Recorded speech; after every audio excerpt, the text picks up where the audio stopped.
On va savoir. Oui. Le 44 rose. Alors, bien.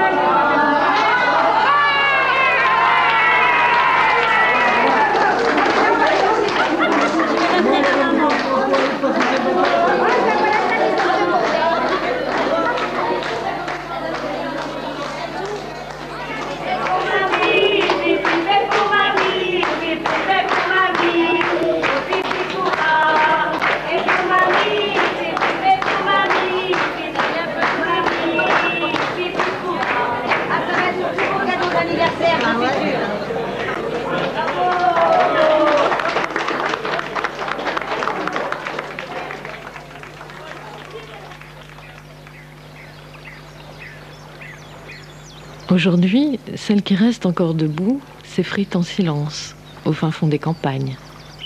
Pourtant, certains s'en souviennent.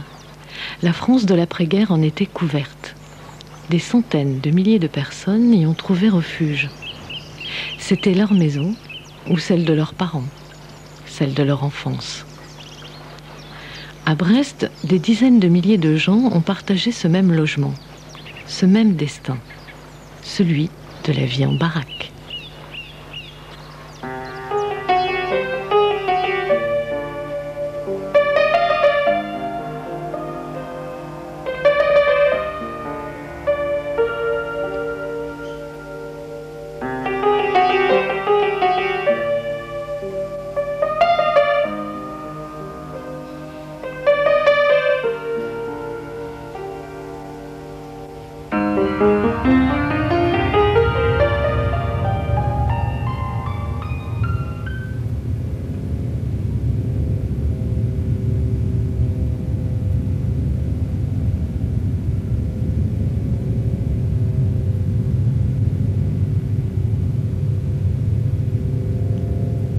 « 1945.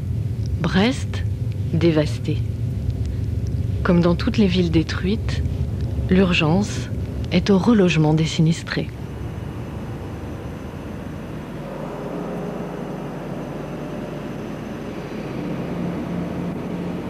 Tout était détruit.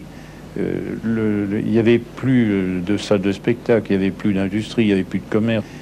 C'était donc un sentiment de désastre qui pouvait vous faire douter de voir un jour cette ville repartir.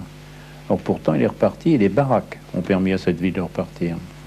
Sur ce point, les Américains font décidément école. 2 maisons préfabriquées sont montées en un temps record. Une maison contenue dans 5 caisses. Le parquet est d'un seul tenant. La solution vient par containers spéciaux de pays amis, d'Amérique, de Suède ou de Suisse. C'est le préfabriqué, la maison en kit. Un dernier coup de marteau et l'on peut fermer la porte.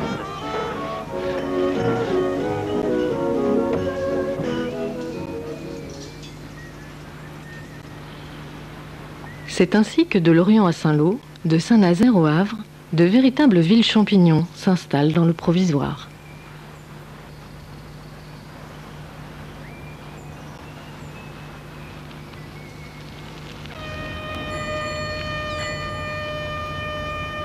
À Brest, les ouvriers reconstruisent en urgence le port et remettent sur pied l'arsenal. Ces quartiers de baraques, aux allures militaires, leur sont tout d'abord réservés. Mais pour tous les réfugiés qui veulent retrouver leur ville, exercer leur métier, les baraques sont une véritable aubaine et vont être littéralement prises d'assaut. En 1946, après bien des débats pour avoir une baraque, parce que c'était pas évident d'avoir une baraque, ma mère s'est battue. Dans la maison, on a un tempérament de battante.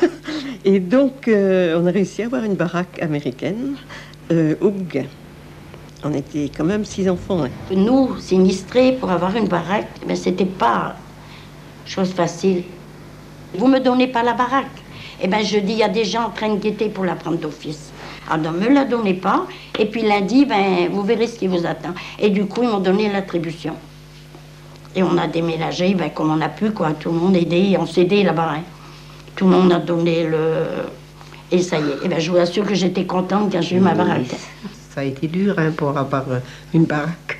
On a fait de 48 à 56, donc dans 2 pièces, dans un sous-sol au Moulin Blanc. Pire qu'ici. Et après, bon, ben, on a fait venir le service d'hygiène de la ville, voir dans quel état on se trouvait là.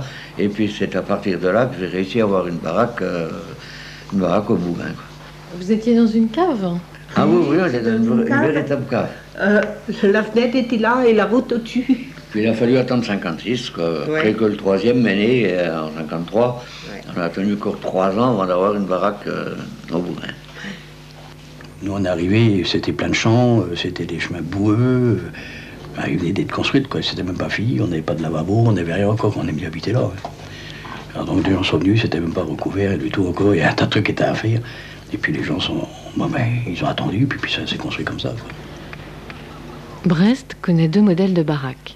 Baraque dite française, en bois, 3 pièces, 45 mètres carrés. Et baraque dite américaine, en ciment, plus vaste, 63 mètres carrés, avec salle de bain et baignoire, s'il vous plaît.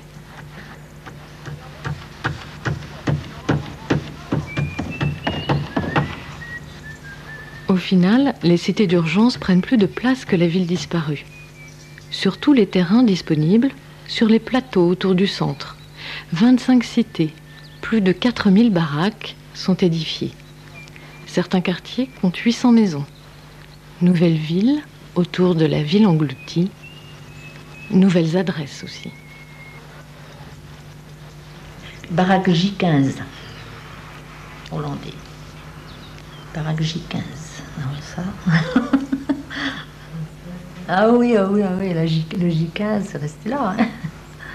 F3.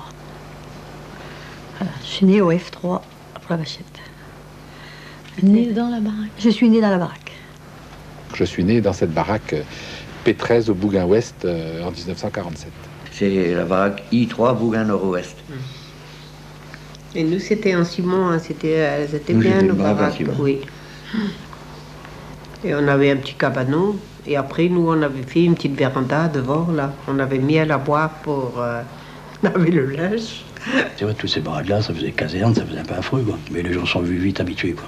Surtout que les gens étaient vachement solidaires entre eux, et ça a vachement aidé le monde, ça. Bon, les gens, on avait des gens arrivés, ils pleuraient et tout. Bon, bah, au bout d'une semaine, c'était fini, le moral était remonté. Bon, bah, les autres venaient épauler, on donnait un coup de main, on arrangeait ça, on donnait un coup de main à mettre des grillages, à mettre des fleurs.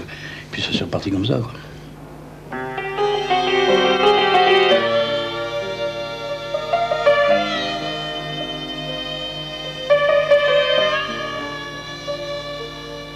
Brest, année 0. Drôle de pionnier pour un drôle de Far West. Celui de la reconstruction.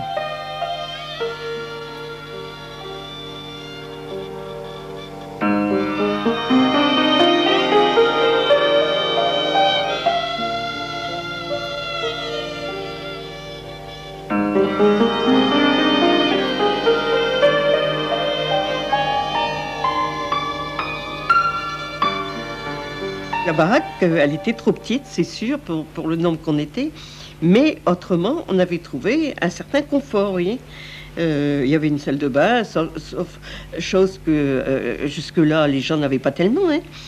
Il y avait un énorme poêle dans la salle à manger. C'est une baraque qui chauffait très vite, qui était toute vitrée. De notre baraque, on apercevait tout Saint-Martin avec le clocher, etc. Vous voyez, c'était même agréable. Il y avait 2 chambres, donc il y avait la chambre de mes 3 sœurs, et puis il y avait la chambre, moi je dormais dans la chambre de mes parents. On se contentait, hein, dans les baraques américaines, il y avait des salles de bain, mais nous on n'avait pas, on se lavait à l'évier. On envoyait une bassine dans notre chambre, quand on était plus grand, on envoyait notre bassine d'eau chaude dans notre chambre, et on se lavait. Et c'était comme ça. C'était coquet les baraques, hein, quand bien arrangées, certaines personnes vont laisser un peu leur baraque, mais bon, certaines personnes, c'était vraiment bien arrangé. Hein. Chez nous, c'était mignon, hein, tout plein. Le long de la baraque, on mettait des rosiers, des capucines, on arrangeait. Hein. Bon, on arrivait des fois à faire un jardin de, je sais pas moi, 1 mètre, quoi, 1 mètre de large, quoi, sur la longueur de la baraque.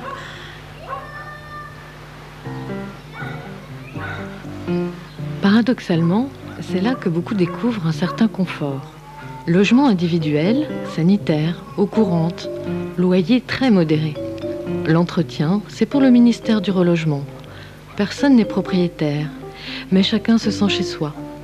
Bref, les avantages d'une maison sans les inconvénients.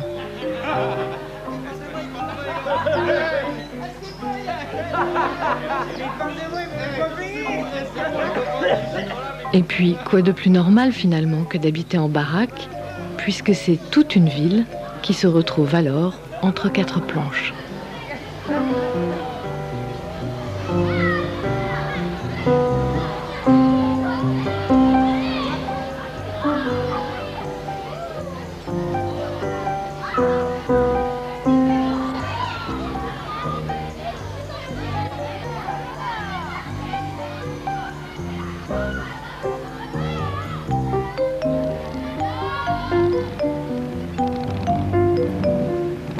Même la mairie est en baraque.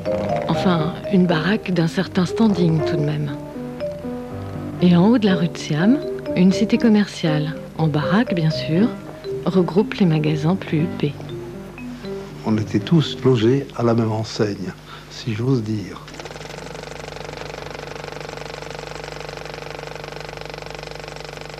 Toutes les baraques étaient les mêmes. On se touchait. Dire qu'une baraque touchait une autre.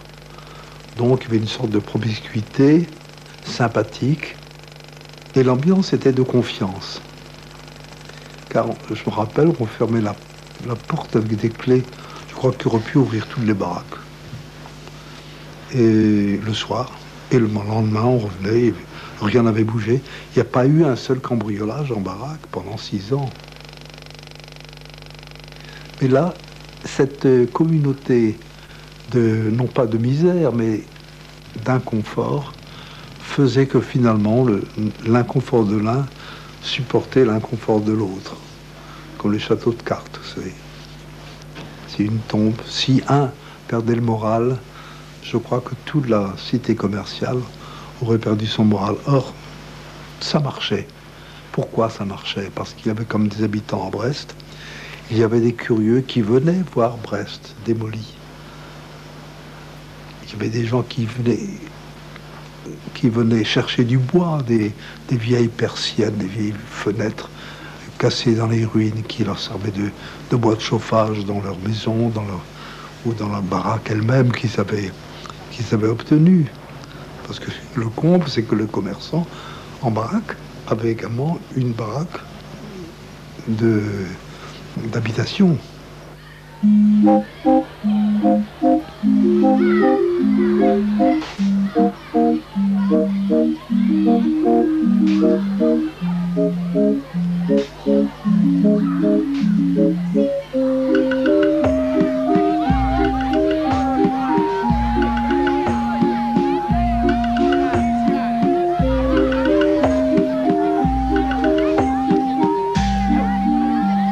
À l'aube des années 50, la kermesse du quartier du Bougain. On raconte que jamais il n'y a eu autant de fêtes, de bals, que dans les cités provisoires de ces moments-là. Et pour une fois, ouvriers et bourgeois, communistes et chrétiens, riches et pauvres, côte à côte, dans les mêmes maisons, dans les mêmes quartiers.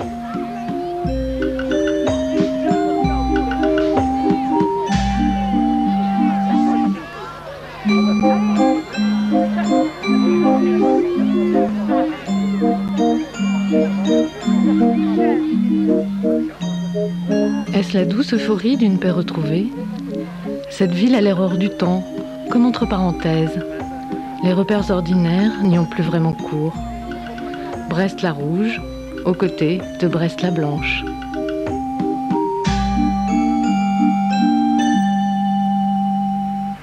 Une grande partie de la population qui voulait rester sur Brest s'est retrouvée sur ces plateaux-là, avec des alignements de baraques.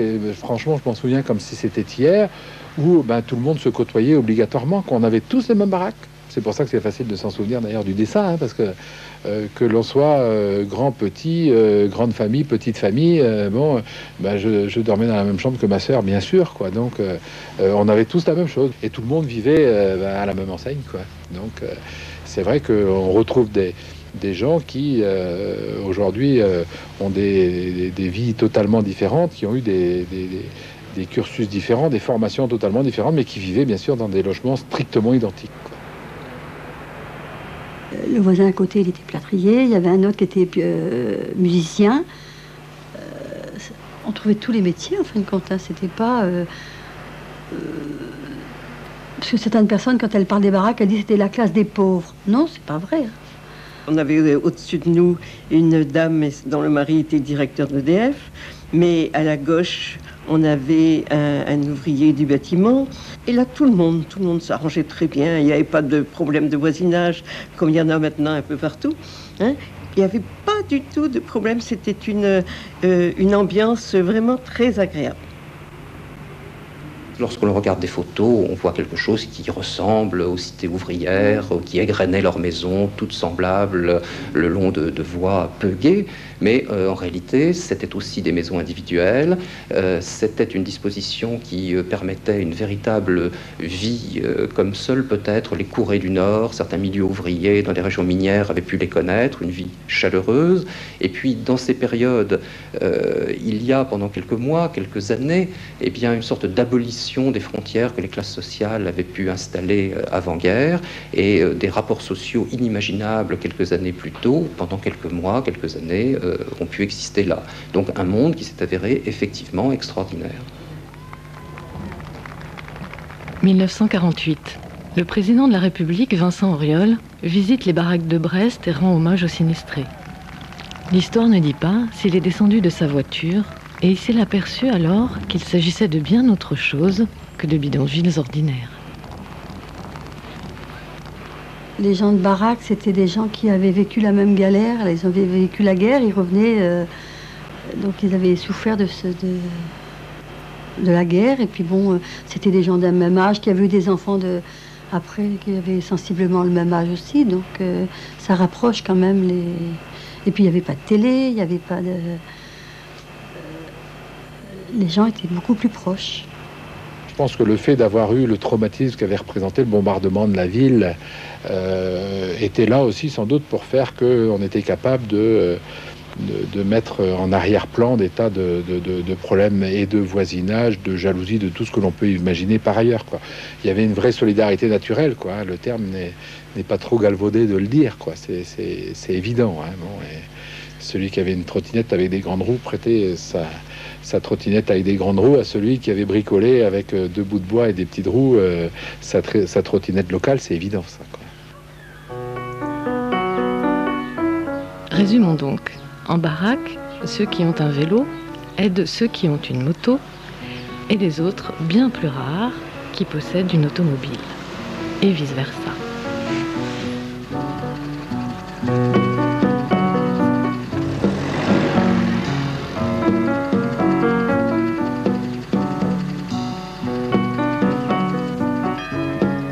Brassage de hasard ou de nécessité, les baraques réunissent les couches sociales et idéologiques les plus opposées. D'un côté, il y a ceux qui vont à l'église.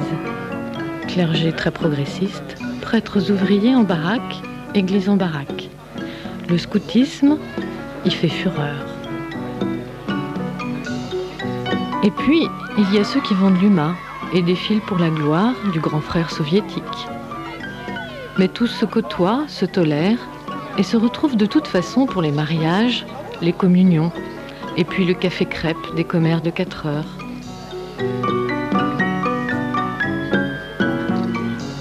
Sans compter qu'il y a les gamins, ces chenapans, à surveiller parce qu'ils jouent dans la même rue.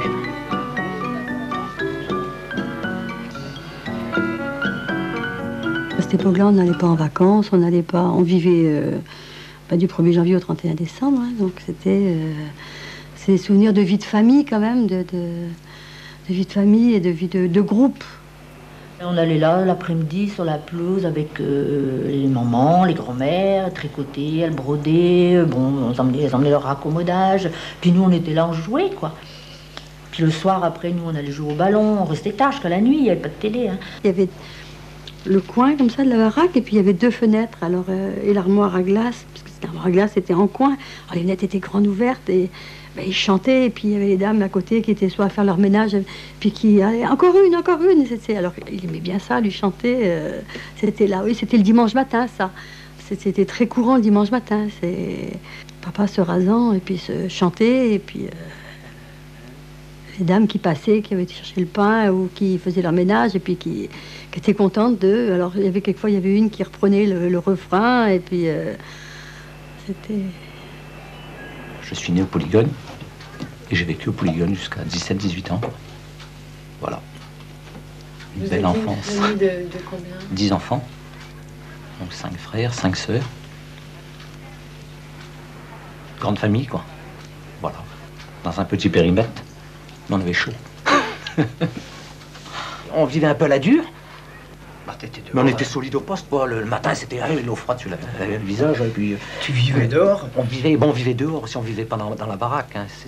Justement, quand tu parlais de l'autre jour de périmètre dans une baraque, c'est vrai que c'est, quand on réfléchit bien, c'est quoi? C'était 30 mètres carrés? Je sais pas. 45 mètres carrés? Pour 12, en fin de compte, avec les parents. Mais, ce que dit Père Joël, c'est important, on ne vivait que dehors.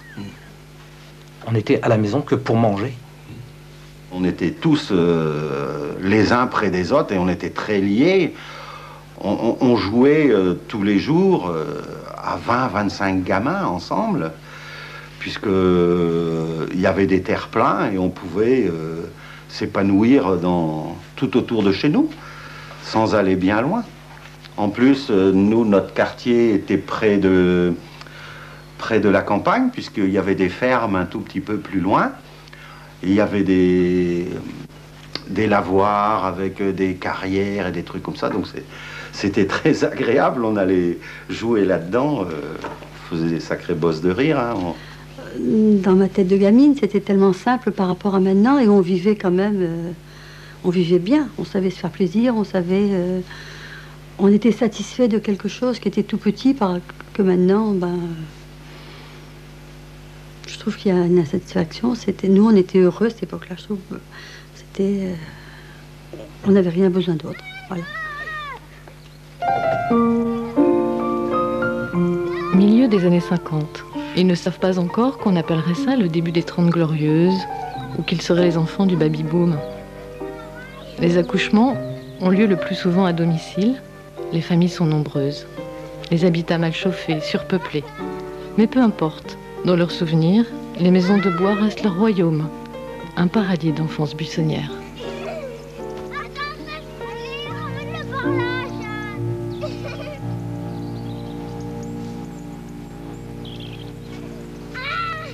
On était 10 copains, bon, s'il fallait aller au cinéma, c'était rare, mais si on allait au cinéma, à l'Olympia, qu'on était 9 à avoir la pièce d'un franc pour y aller, et que le 10e ne l'avait pas, mais on n'allait pas au cinéma, quoi.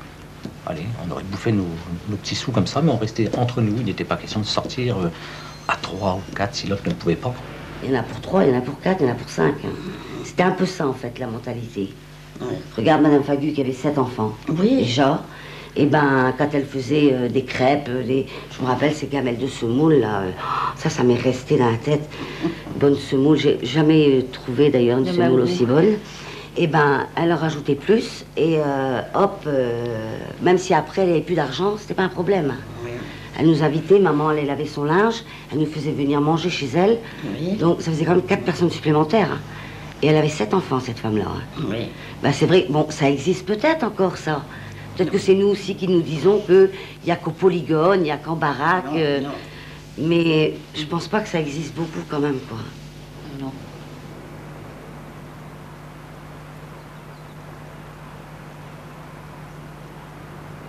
Nostalgie entêtante, qui enveloppe constamment l'histoire de ces quartiers provisoires. Peut-être s'agit-il tout simplement pour ces anciens habitants de ne pas oublier, de ne rien renier, dans un paysage qui, lui, est devenu amnésique. Depuis, même les noms de quartiers ont été remplacés, comme si les baraques devenaient une histoire incongrue dans notre nouveau décor urbain.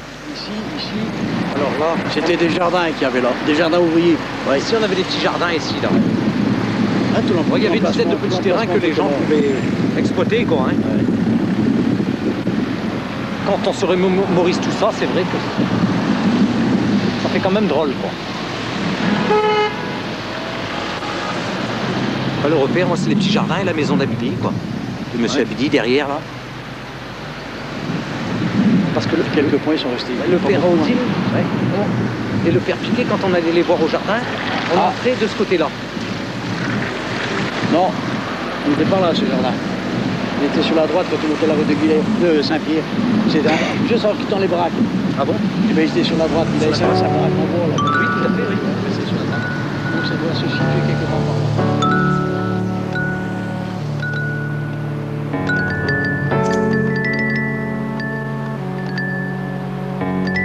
Entre-temps, le centre-ville se reconstruit, presque à l'insu des gens des baraques. Disparue la sinueuse ville de Bouges, de marins en goguette, chère à Macorlan. Les architectes ont tracé une cité radieuse, aux vastes avenues pensées pour la modernité et les automobiles. L'ancien relief a été aplani, comblé par les ruines. Les gravats, bien tassés, recouvrent les venelles escarpées. Près de la rue de Siam, rue Pasteur, la ville nouvelle est à 17 mètres au-dessus de l'ancienne cité. Les habitants marchent alors, au propre comme au figuré, sur les fantômes d'un Brest englouti.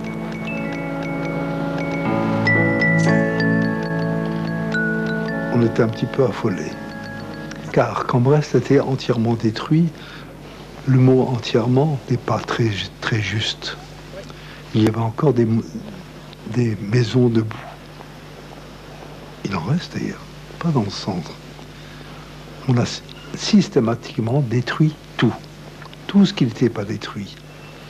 Il y avait des reconstructeurs un peu pressés et qui ont détruit des façades intéressantes, des immeubles intéressants. Donc le Brestois regardait avec inquiétude le reste des ruines auxquelles il s'était attaché. On s'attache à des ruines, figurez-vous. Entre 1953 et 1960, de nouvelles rues, de nouveaux noms. Les inaugurations se succèdent dans le centre flambant neuf de Brest, où il faudra revenir habiter en dur pour de vrai.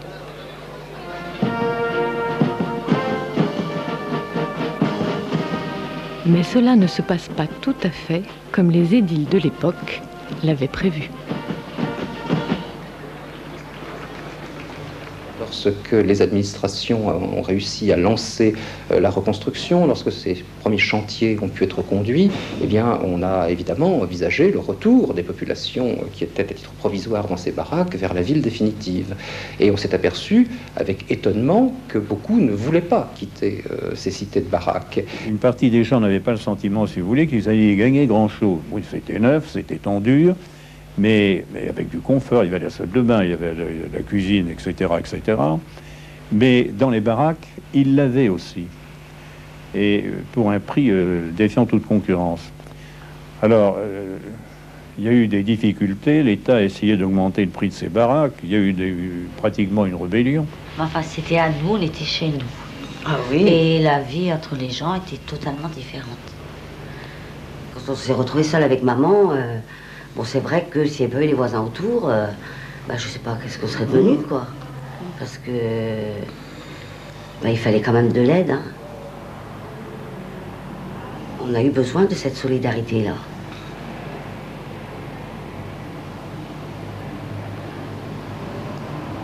Jusqu'à une période récente, on n'imaginait pas que la vie en ville, la vie ensemble, puisse se faire, que cette alchimie puisse se produire au travers d'attitudes petites, anecdotiques, entre gens très simples. On préférait, c'était la grande saga de la modernité, évoquer des notions de progrès, de modernité, d'efficacité.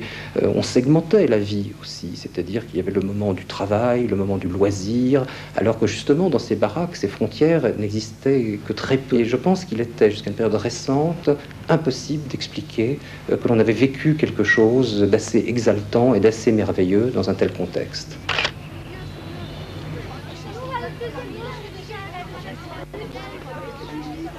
Bon, mes parents, pour des raisons professionnelles, sont revenus tout de suite au centre de Brest, mais nombre de gens n'ont pas réussi à refaire la démarche de revenir au centre de Brest alors qu'ils avaient la possibilité de le faire. Il y en a plein qui ont gardé cette notion un peu d'indépendance. La baraque, c'était quand même une maison et non pas un appartement, même si elles étaient identiques, même si tout le monde se sentait très proches les uns des autres. Il y avait quand même une certaine indépendance dans la baraque. C'est vrai qu'on a vécu des moments très agréables, on est obligé de dire, et qu'on a eu du mal à quitter, énormément de mal à quitter, pour venir ici quand la maison a été reconstruite. Et voilà comment ils ont quand même fini par revenir habiter ce nouveau centre. D'abord, les anciens propriétaires, remboursés au titre des dommages de guerre, les commerçants, les professions libérales, les fonctionnaires. Les plus riches sont partis les premiers.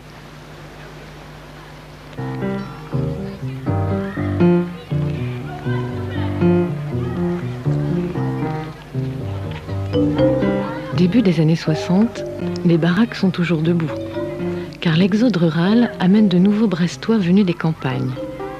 Elles sont alors utilisées comme cité de transit, en attendant que la périphérie se construise. Une population plus modeste, ravie de profiter des bas loyers, rejoint alors ceux qui n'ont pas voulu partir.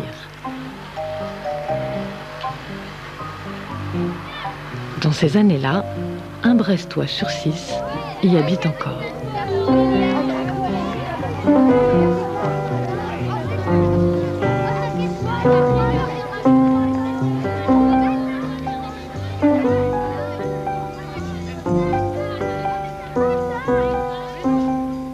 Nous, on était voisins.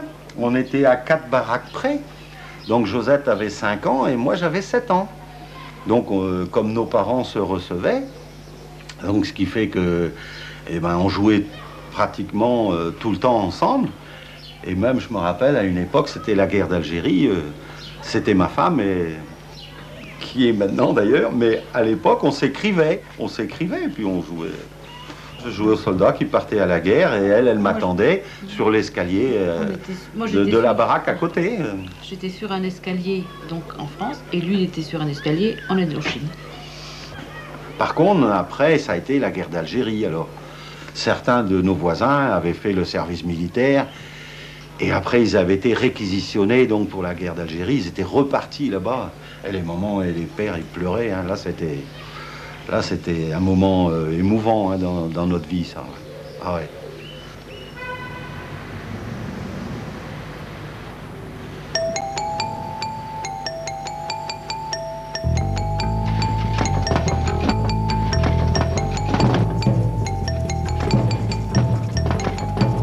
Alors que s'éloignent les ombres des guerres coloniales, les enfants des baraques découvrent le rock'n'roll, les mobylettes et les films de James Dean.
Quand on sortait avec les filles, on n'osait pas dire qu'on habitait en baraque si jamais elles habitaient dans des maisons neuves, quoi. Mais autrement, si elles habitaient en baraque comme nous, il n'y avait aucun problème, ça marchait bien. Ouais, pas de souci. C'était un peu la honte après c'est pas la honte, mais bon... Nous, on se trouvait bien, donc c'était pas la honte. Mais enfin, je pense que les gens qui n'ont pas habité en baraque peut-être voyaient ça d'un autre œil. On préférait les courir après les filles de baraque. Je sais pas, c'était plus de nom de monde. Je sais pas si vous me suivez. Que d'aller courir après les petites bourgeoises qui étaient en... Mais elles n'étaient pas bourgeoises. C'est vrai que bon... en maison particulière. Peut-être qu'elle faisait peut-être un petit truc pour... une petite différence entre nous, qui habitions en baraque. Mais nous, moi j'étais contente de ma baraque. Hein. J'avais pas honte de ma baraque.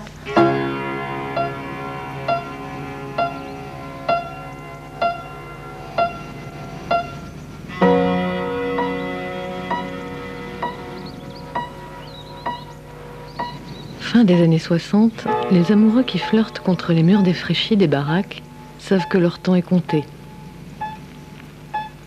Peu à peu, les bulldozers se rapprochent et ceux qui restent vivent désormais dans l'ombre des immeubles neufs.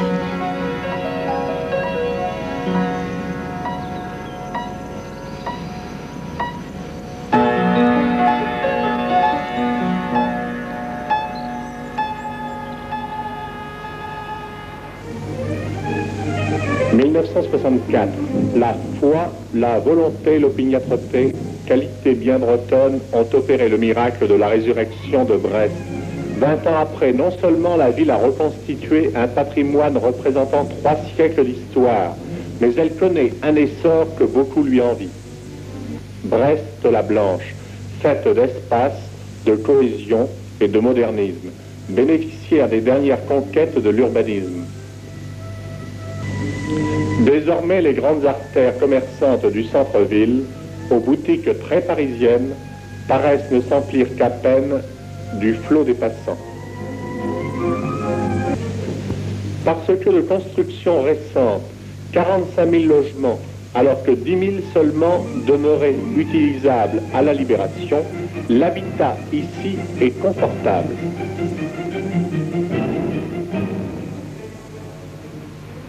À l'époque, on pensait que l'urbanisme était quelque chose d'objectif, que des spécialistes pouvaient, comme dans le domaine de la mécanique, d'abord définir les problèmes qui se posaient et trouver des solutions adéquates pour que ces problèmes soient résolus.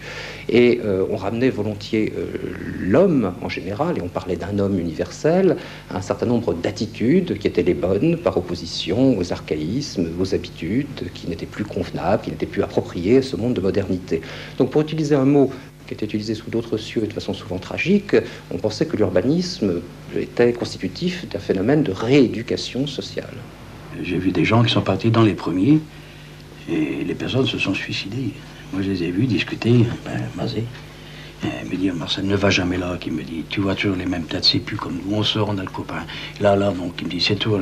Le mec, il a perdu la pédale, il s'est suicidé, le gars, il s'est pendu. Il n'y en a pas eu un seul comme ça, il y en a eu d'autres. Hein. Alors déjà, ça effrayait un peu, quoi. Que là, bon, on peut offrir l'individuel, effectivement, parce qu'on était trop habitués, que le n'était pas. Hein. Ça, il le reconnaissait. Hein. Il me dit, ne fais jamais cette connerie, trouve une maison ailleurs. Il me dit, en campagne, mais viens pas ici. Il me dit, refuse ce geste HLM. On les appelait les fleurs de béton. Hein. Tous ces gens qui sont partis les premiers, qui ont regretté, ben voilà, vous êtes devenus les fleurs de béton. Voilà. C'est des expressions qu'on avait. Ouais. Fleurs de béton.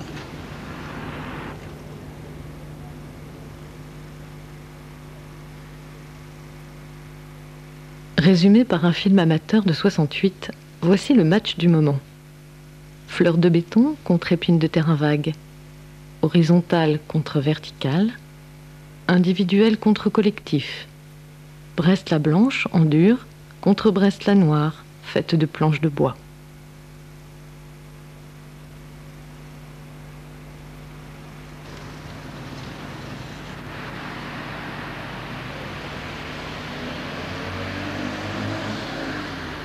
C'est alors au tour des classes moyennes de partir. Les ouvriers rejoignent les HLM, les petits commerçants vont dans les rares quartiers anciens encore debout, les artisans dans leurs pavillons individuels. À moins que l'on ne préfère quitter la ville pour des baraques de pêcheurs, dans lesquelles, quelques 40 ans plus tard, on s'exercera à chantonner le temps des baraques. Dans sa baraque en bois, on est comme chez soi, très heureux et content toujours en attendant, même lorsqu'il fait froid, quand souffle la grande tempête. On du Brestois qui parfois habite dans une baraque tout en bois. Du Brestois qui parfois habite dans une baraque tout en bois. Quand mon mari est décédé, je me disais, mon Dieu, les baraques, c'était pas fait pour durer. Je dis, où je vais aller? Qu'est-ce que je vais faire? Les premiers qui allaient en HLM, quand on entendait le prix, on était affolés, quoi. Mon Dieu, comment je vais payer ça? Il valait mieux rester dans la baraque et vivre décemment plutôt que d'aller dans un appartement et puis être privé. Et puis vivre comme des malheureux, quoi. Surtout qu'on s'y plaisait. Donc il n'y avait pas de raison à ce qu'on parte, quoi. Je me suis mariée, j'ai pris une baraque. Je voulais avoir ma baraque. Alors que j'avais ma belle-mère qui avait une maison au point du jour, qui voulait donc qu'on s'installe, mon mari et moi, chez elle. J'ai jamais voulu. J'ai dit non, non, moi je veux ma baraque. Il se trouvait tellement bien qu'il a fallu quand même finir par leur démontrer qu'il pouvait se trouver mieux ailleurs. Mais là aussi, des habitudes étaient prises. Il y a des gens qui sont restés 17 ans, 18 ans, et ils sont arrivés tout gosses dans ce quartier de baraque. Et ils ont été à l'école dans ce quartier de baraque, ils ont été dans des lycées en baraque. C'était une autre vie. Et je crois que les gens ont de la peine à quitter la vie dans laquelle ils se sont trouvés heureux. Années 70, les derniers quartiers sont abattus pour faire place à l'université et à l'hôpital. Il ne reste plus qu'une seule cité, la plus grande et la plus excentrée de toutes, le Polygone. Elle abrite marginaux, familles défavorisées, immigrés qui ont reconstruit la ville. Les autorités laissent s'installer là tous ceux qui ne rentrent plus tout à fait dans la norme. Après avoir essayé plusieurs moyens matériels pour les faire déménager, on en est venu à un moyen infiniment plus pernicieux, qui est la stigmatisation, les convaincre que le regard qu'on portait sur eux était un regard de commisération et que leur situation était probablement honteuse. Et si la fin des cités de baraque a été aussi triste, c'est qu'elle s'est produite dans une cité devenue exutoire de toutes les autres et où se sont retrouvés ceux qui étaient en difficulté. Fut une époque, on a même été victime de discrimination. Hein. Ah, c'est clair, hein. On disait qu'on habitait au Polygone, mon Dieu, mais alors on était des cas sociaux, des gens sales, les gamins c'était des voyous, parce qu'on habitait en baraque, quoi. Dès qu'on nous demandait notre adresse, baraque G3, Polygone But, on m'a envoyé la tête changer tout de suite. J'ai dit bon, bah, c'est même pas la peine. C'était affreux, quoi.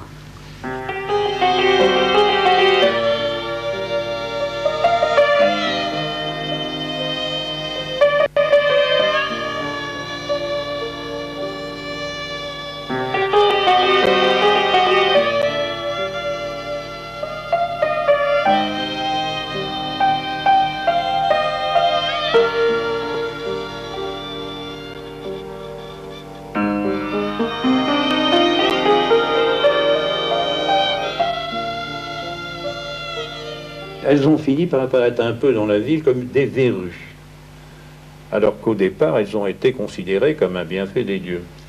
Bon, mais ça, c'est la vie c'est le changement. Et la vie, c'est aussi, je dirais, l'intérêt général. L'intérêt général, aux premières années, était d'avoir ces baraques, et l'intérêt général, quand la ville a commencé à progresser, était de les voir partir. C'était une période quand même très difficile. Mais on ne pouvait pas faire autrement, parce qu'on a quand même un peu bousculé les gens, il faut être honnête. Mais on ne pouvait pas faire autrement parce qu'il fallait récupérer les terrains, par exemple pour l'université. Un point noir dans la ville blanche, le Polygone. Ça, c'était clair. Ouais. Donc il fallait partir à tout prix, quoi. Et là, on a vécu des choses qui n'ont pas été des plus gentilles. On a vu des gens venir, des gens même assez huppés, venir en voiture, vider leurs poubelles dans les rues. Parce qu'il ne restait quand même pas le baraque encore, vider leurs poubelles. On a eu une introduction de rats à un moment donné, on ne sait pas d'où ça venait. On a eu des coupures d'eau qui, théoriquement, c'était une vieille canalisation, c'est pas vrai, c'était coupé. On a vu des baraques qui ont pris feu, on se demande comment. Alors, bon, pour faire peur aux gens, les forcer à partir, pour prendre un HLM, quoi. C'est au fur et à mesure, hein. Alors on se retrouvait un peu Brest sinistré, quoi. Une deuxième fois, oui, c'est sûr, hein. On se retrouvait... oh là là, je suis allée en clinique en mai 72. Je suis revenue, j'ai dit, mon Dieu, il y avait 2 ou 3 baraques autour de chez moi démolies. Non, là, je dis, c'est plus possible. On ne peut plus rester là. Je suis allée voir aux HLM, mais il faut me reloger. Hein.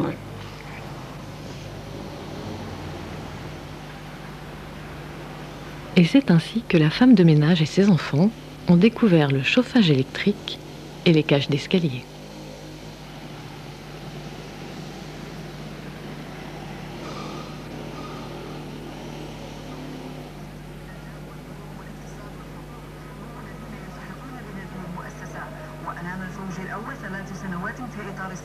1975. À 2 pas à peine de cette tour HLM, au Polygone, ces derniers des Mohicans, ultimes précarés, résistent encore à l'expulsion. Des travailleurs sociaux, quelques idéalistes, de doux rêveurs, ainsi qu'un caréneur à l'Arsenal et prêtre ouvrier en baraque, vont les soutenir dans une ultime lutte à travers un comité de relogement.